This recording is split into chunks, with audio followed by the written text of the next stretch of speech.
Okay, we're going to start talking about standardized tests this week.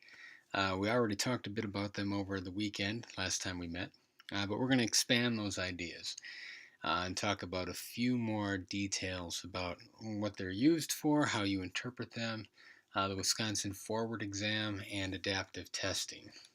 So, a brief overview, we're going to start by reviewing the difference between norm and criterion reference scores. We're going to talk a bit about some common test metrics, talk about some basics in computer adaptive testing, and then a brief overview of the Wisconsin assessment system, what you will be dealing with. Now, the big distinction between norm and criterion reference tests is that norm reference tests compare you to others, and criterion reference tests compare you to a standard. So with norm reference tests, you are getting a ranking, right, of where you stand among your peers or people in your reference group. If we're talking about criterion reference tests, we're talking about where you stand relative to a standard, whether you've met expectations, exceeded expectations, or whatever. Now, these two things are somewhat independent of whether or not something is a standardized test, but typically norm reference tests have to be standardized as well. Um, Standardized tests just mean that everybody who takes it has access to the same time, the same materials, the same environment as everybody else, so nobody's getting an advantage. They're also taking an equivalent version of the test, meaning that even though the questions might be different, the types of questions, the specific skills they're measuring, and the difficulty of those questions are all supposed to be the same. Okay? Now, we went over this worksheet over the weekend um, where we were talking about whether something is standardized, unstandardized, or not enough information. We also talked about whether it's norm referenced, criterion referenced, or not enough information, and what made it so. We spent some time talking about this Billy Joel example in particular, how these are categories that don't always work out nice and neatly. So make sure you review these answers, posted online now, and let me know if you have any questions about it. At the bottom of this sheet are some kind of ins and outs of why we need both types of measurement. Norm, you need to know where you stand relative to peers, and criterion reference, you really need to know whether you're any good or anybody's any good at all. Like I say, even the slowest sprinter in the Olympics is really, really fast, even though they come in last, right? And sometimes, if you're surrounded by people who have no talent, you might not be great, but you might just be better than anyone else. The whole idea of if you're with a group of friends camping in the woods and you're being chased by a bear, you don't have to be faster than the bear. You just have to be faster than the slowest person in your group. Yeah, right. If we're going to look at norm reference test results, some things that we need to remember. 1. Test norm should match the test taker regarding personal characteristics. In other words, if I'm comparing myself to a group of people and trying to figure out where I stand, I should be comparing myself to people like me. I shouldn't be comparing myself to people who are much worse than myself or much better than myself or have nothing to do with me. So if I'm a fifth grader, I don't want to compare myself necessarily to high schoolers or kindergartners or 80-year-olds, right? Other fifth graders.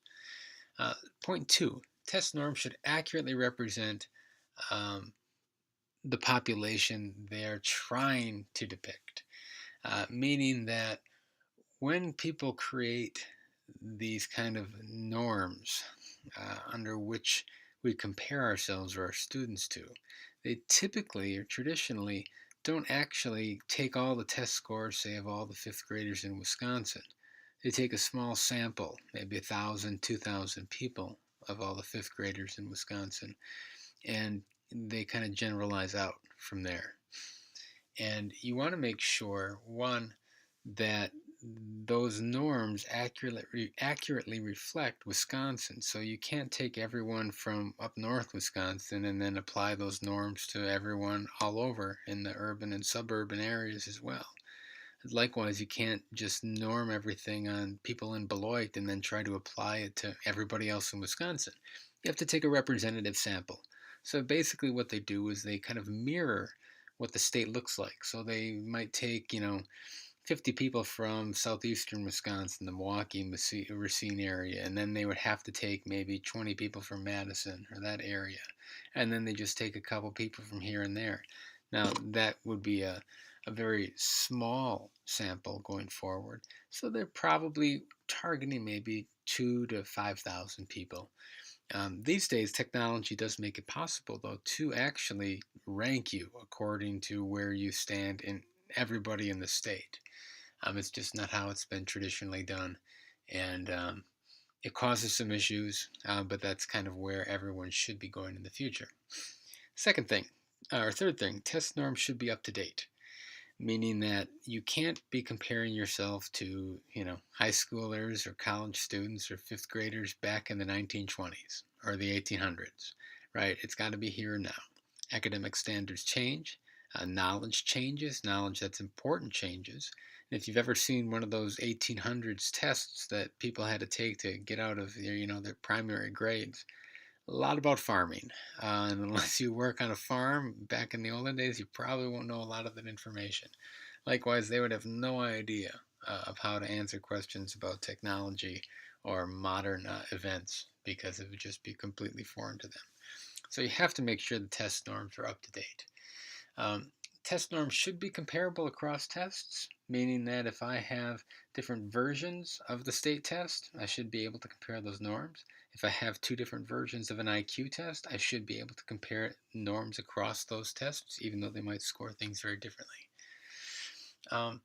The final thing is that test norms should provide the information so you can make some kind of judgments about 1 through 4. In other words, every test should come with a handbook that outlines what the reference group is, how the data was collected and gathered, when it was collected and gathered, and how it compares to other tests.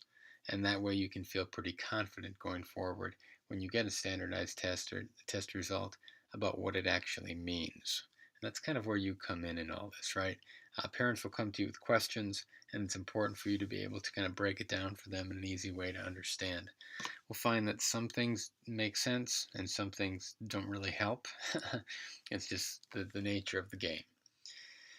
Right now, then, would be a good time before we get into the different types of test scores to take out the practice standardized test questions sheet and kind of try to answer them as we go through.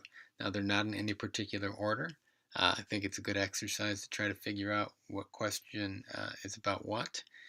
And if you have any questions on it, again, let me know. I will be posting the answers so you can have access to those and try to see if it all makes sense. If it doesn't, great idea would be to shoot me an email or make an appointment. So when we talk about different types of test scores, we're really talking about different norm reference test scores and different criterion reference test scores. In norm reference scores, we're going to talk about standard scores, scaled scores, grade equivalents, Steinein's percentile ranks, percentile ranges, and normal curve equivalents. Again, some of these will make sense and some of these will just, they'll be a mystery and with no practical value. You just got to know what they are and what they relate to. When we talk about criterion reference scores, standard performance indices and objective performance indices are basically the same thing, just slightly different name. And then we'll talk about the general performance categories. And we're going to weave the forward exam into these discussions when it's appropriate. So looking at the standard kind of output that I'm going to be giving you, you have a couple different types of norm reference scores. Note that everything on here is a norm referenced score. They are all calculated by comparing you to other people. Okay, you have your scaled score, you have your grade equivalencies, your national Steinin, national percentile, and your national percentile range. The diamonds and the bars represent or correspond to the national percentile and the national percentile range. The diamond is the actual percentile value, and the bar represents the range. You'll note that you have percentiles up on top here, and then you have Steinins down here, and you'll notice there's 9 of them. We'll get back to that later on. I have some definitions on some of these slides that might be helpful for you to look at. I also handed out and will have online the quick norm referenced output guide that gives a brief description of each thing. Doesn't tell you the whole story, but it gives you a brief description. Okay, so first one, standard scores. Well, standard scores really just mean that we are converting whatever kind of test you have into a common form. To do this, we need a few basics. One, we need to calculate the mean, and that's just the average. So I give everybody the test, I find out what the average score is. No big deal. The next thing I need to find out is the deviation, and so I'm basically trying to figure out how everybody is different from the mean. Now, some people will score right on the mean, or they'll be exactly average. Some will be above, some just slightly above the average, some very far above the average. Some will be below the average, and some very far below the average. The deviation score is just where they are relative to that mean. So if you are above the mean, you'll have a positive score. If you're below the mean, you'll have a negative score. Now, this leads into the idea of the standard deviation. And you can think of it like what is the average difference. Standard meaning kind of average or typical, and deviation meaning difference. If you think about it that way, it's just, I look at how far people are away from the average, from the mean, and the standard deviation is just saying, if I look at how far people away are, some are 5 points, some are 10 points, some are 20 points. A lot of people are really close, maybe 1 or 2 points away. So a lot of people are actually exactly the average. If I averaged out those differences and kind of said, well, what's the average difference between somebody and the mean? Um, I'd get some kind of way of indicating with a single number how close people are packed together or how far apart they are. Now, if I give a test, that's out of 100 points, and I find that all my scores, almost everybody got like an 85 to 90. And I got a few hundreds, and the lowest score is like an 80. Now that tells me something, and if I calculated a standard deviation, it might be like 5 points, meaning that the typical difference between any person I would pick at random and the average would be about 5 points.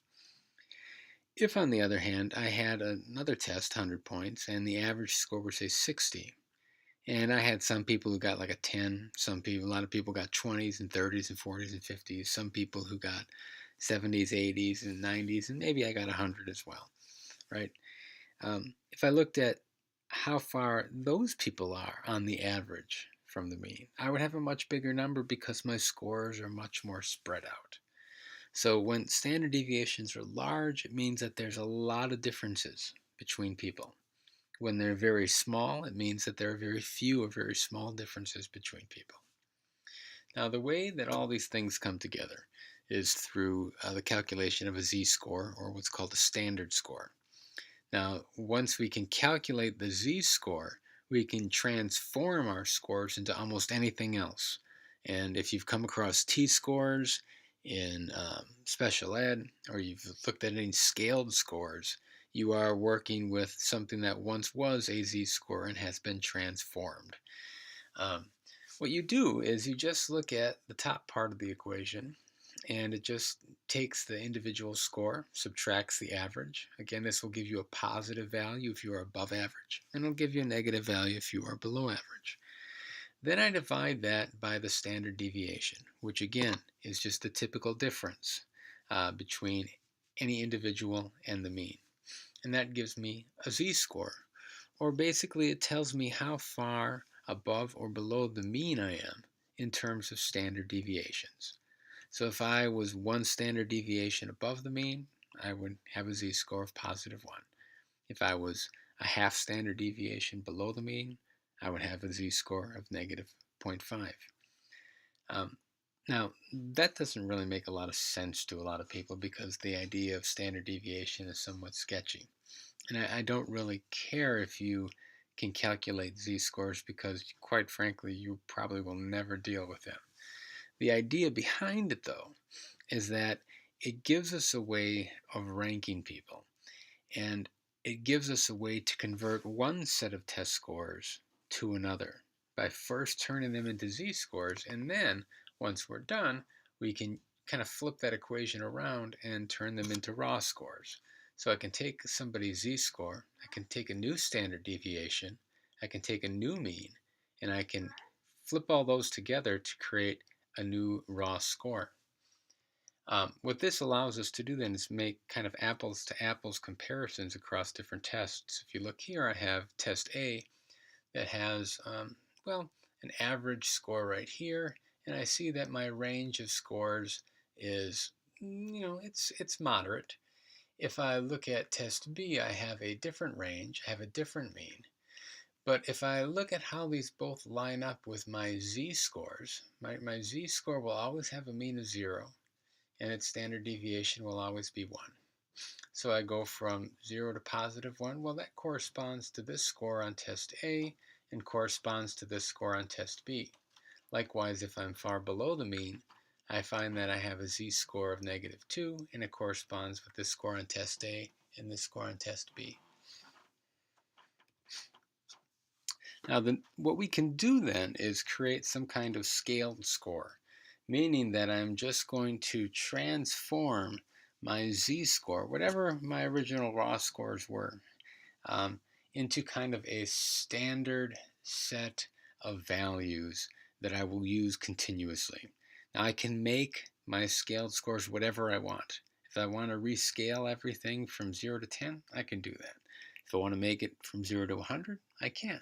If I want to make it from 37.5 to 52.75, I can do that. If I want to make it in the millions, I can do that, right? And if we look at some examples from the forward exam, we see that I have these different values in different content areas. Here's English language arts, and here are mathematics performance art, performance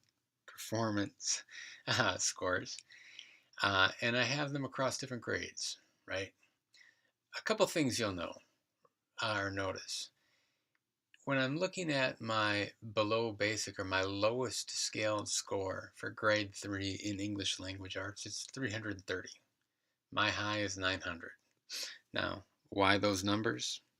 I don't know. I wasn't involved in those conversations, and I haven't been able to find a good account of why those specific values were chosen. If we look across then and compare that to the math scores, well, my low score in grade 3 for math isn't 330, it's 360. And my high score is at 900, it's in the 700s. And if I look, I see I have a different range from here to here, and then it changes for each grade. Now the numbers keep getting higher from grade to grade if I'm looking, vertically up and down here. Because it's trying to represent some kind of growth, and they make the test so that it makes sense in how much people are progressing. The key thing that isn't intuitive or doesn't make a whole lot of sense, and I don't think that it's worth your while to try to make sense of it, is what a particular value means, because it changes according to scale. And if I look at social studies and I look at science, I have yet more differences. I still have that progression, right? But if I look at my socials, or I look at my science performance, right, my low score in grade 4 is 190 and goes to 600. Well, my third grade language arts was 300 and went up to 900, or 330 and went to 900. And so a number itself doesn't make a whole lot of sense because it's so contextual. What you should be familiar with, whichever grade you end up teaching, or if you bounce across grades, is what the different category boundaries are, right? Know that below basic is your lowest category, and it represents this range of scores. Basic represents this range of scores. Performance or proficiency represents this, and advanced represents this. And that is really the only meaning that you have. Now, they have some examples of what these different categories mean.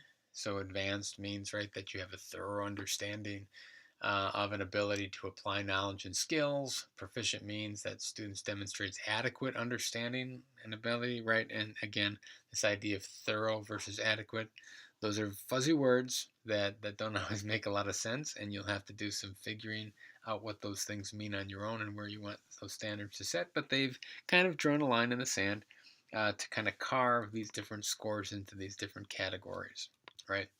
Then we have basic and below basic. The old term used to be minimal, but they got away from that. I guess they felt it was kind of politically incorrect. Now, when we're looking at the forward exam, and we're going to kind of do a little segue here while we're talking about scaled scores and so on.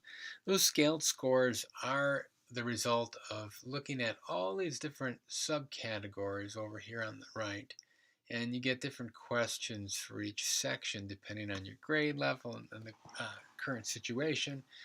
Very contextual. And they just kind of get a total score in each content area. Now, each content area, and it's great that they do this, is broken down into sub-skills. And those sub-skills tell you really what you should be working on. They represent the standards of that particular grade. They represent these larger concepts, these larger buckets that what you're spending your time teaching fall into, right? And if you want to understand what each one of these are, there are descriptions that go with them, but they're usually pretty self explanatory.